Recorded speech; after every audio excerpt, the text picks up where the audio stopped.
Interestingly, Roberta Flack turned down "You Give Good Love," which gave a huge hit for Whitney Houston on her debut album. I could hear Roberta Flack singing that song. The tone, the cadence. You know, when I think about of all of Whitney Houston's albums, that was the first album of hers that actually sounded like I could actually hear her interpreting other artists vocally with her styling. Because I remember I saw that footage of her and she did Lionel Richie's Love Will Find a Way live in Houston. It's 85. She was at the Summit. And that's what Joel Osteen now has his church services, but at that old Toyota, center. But anyway, um, she was definitely picking and toning other people's tones. And this particular one, I remember very well because that sounded a lot like, you know, "You Give Good Love" does have Roberta Flack. I think it was the background vocals which tipped its cap where I could so hear Roberta Flack singing that phrase because it sounded like the part when she goes, "Into my hands, you give good love." There's that little whoo whoo. It's the tone where I go, yeah, I could hear that. I could hear that.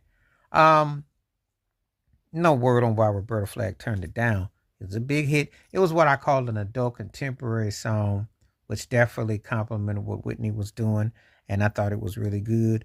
And I love when I find these song gems, artists that passed on songs. And feel free, by the way, anybody wants me to talk about them, you can always hit the comments because I'm always looking for like the rarest. But then I'm also looking to see if the chords and the structure could have fit the said artist. And if I'm there in the song in my head, then I can see an artist doing it because of the tone and the feel.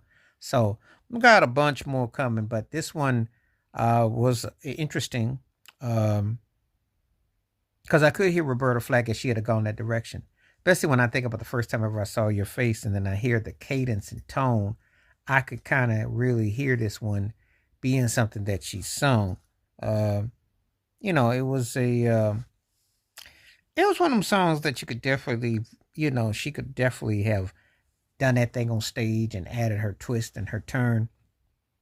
And I thought that it was a really good cut. So anyway, yeah, that got my attention with that. I was like, oh, okay, yeah, yeah, I could definitely hear the Roberta Flack vibe on that song. I think it would definitely have been something that it definitely would have hit, and I think it would have been an adult contemporary song. Probably if you put like a brass section with that shimmering, especially live with the bongo drums, something real mellow with candle lights.